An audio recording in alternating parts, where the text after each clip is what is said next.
course, it is held every 2 years, and it is the most prestigious event on the ceramic calendar. And only the best work of ceramic artists, potters, and sculptors from all regions of South Africa, Botswana, and Namibia. And they exhibit their works, of course. That's the 2016 Corobrik National Ceramics Biennale, which will see an extensive body of work by Southern Africa's former ceramic designers and makers exhibited at the Eugene Art Gallery from the 9th to the 25th November 2016. To tell us more, we're joined by the exhibition's curator, Eugene Hon. Eugene, thank you very much for joining us. Thank you, Sam. Look, a lot of people are going to hear about this Biennale for the first time. Talk to me about just kind of a little bit about the history and where it started.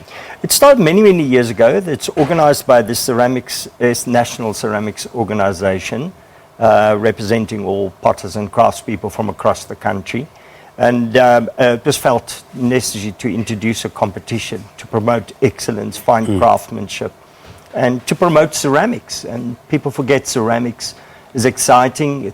We live in a world where your toilet is ceramics, your plates is ceramics, buildings are ceramics. And because of the information age and what we can do with ceramic technology in terms of fiber-related technology, we can communicate more effectively with ceramics. So ceramics extends the whole spectrum, but this is pottery and this is art. I love what you're saying, because you're kind of breaking it down to the ordinary person, how they're impacted around ceramics on a day-to-day basis. But we do have this kind of very different idea of what ceramics really mean, and from an art perspective. How have you kind of changed that viewpoint? I mean, from a layman's perspective, you're right, my toilet, my everything else, but we don't think of it like that. No, we don't. And the thing is that we've got rural ceramics, where it was part of cultural traditions in South Africa, in KwaZulu-Natal or Venda or wherever you may live. But then there's also European ceramics that came here through blue and white shards that were deposited. And what's happened over the years, particularly talking from a South African perspective, if you've seen the diversity of creativity expressed in so many ways, say for instance you could have a vase which you can put flowers in. But then you could also look at the utilitarian, the expressive function of that vase, where you don't look at it just containing, say, flowers or whatever, but you can also look at the traditions and the history of how the form was shaped, how the surface was treated, and you start making expressive comments about the actual aspect of the vase rather than just its utilitarian function as to what it is going to contain. But you see it as a vessel that contains emotion, contains the artist's personal expression, and that makes it unique.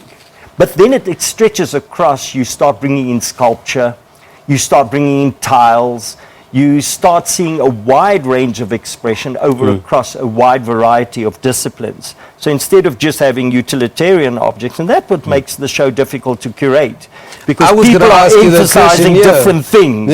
So I actually had to work with photographs. So what do you bear in mind when you, from a curator's perspective, because you have to have a complete vision for the show. You've got to have that beginning, that middle, and end experience that you want to create. Well, I've been involved with ceramics and craft development in South Africa for many, many years now.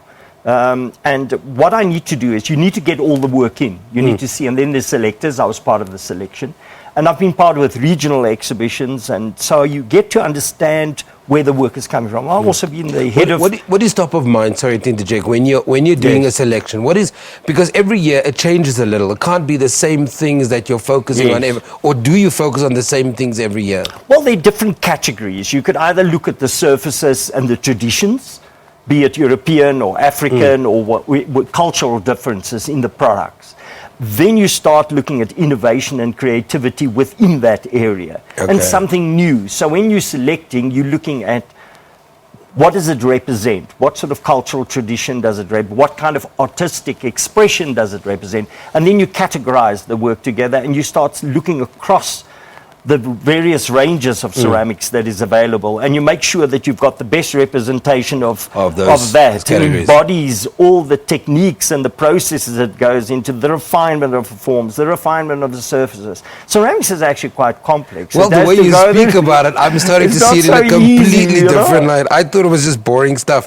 No, it's very exciting. Talk to me about Sasha Wardell and kind of what she brings. Yeah, she's got a bone china kind of excellence about her work. So she works in bone china, which is a refined ceramic material, and then she does layering of colors. And then she sands through the surface to reveal the colors below, and it's fired to a very, very high temperature, at about 1,250 to 1,300 degrees Celsius. So it's got to stand a lot of stress, but it has a particularly unique quality. It's very fragile, it's translucent, and all those qualities are inherent. And so we ask her to come to South Africa to come and look at the work that we produce. And it's good exposure, because she takes away some experience of what's happening here on the cultural front.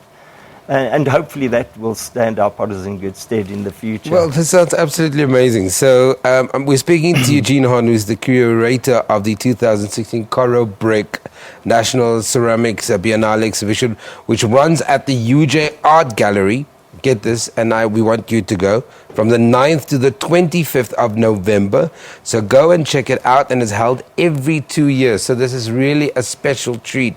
If you're open to ceramics, or you are somebody who dabbles maybe a little bit at home with some pottery and some stuff, go and learn a couple of new things. And Eugene is there as well, so you can engage him. It's a very engaging person, especially around this kind of issues. We're taking an ad break. Don't go anywhere.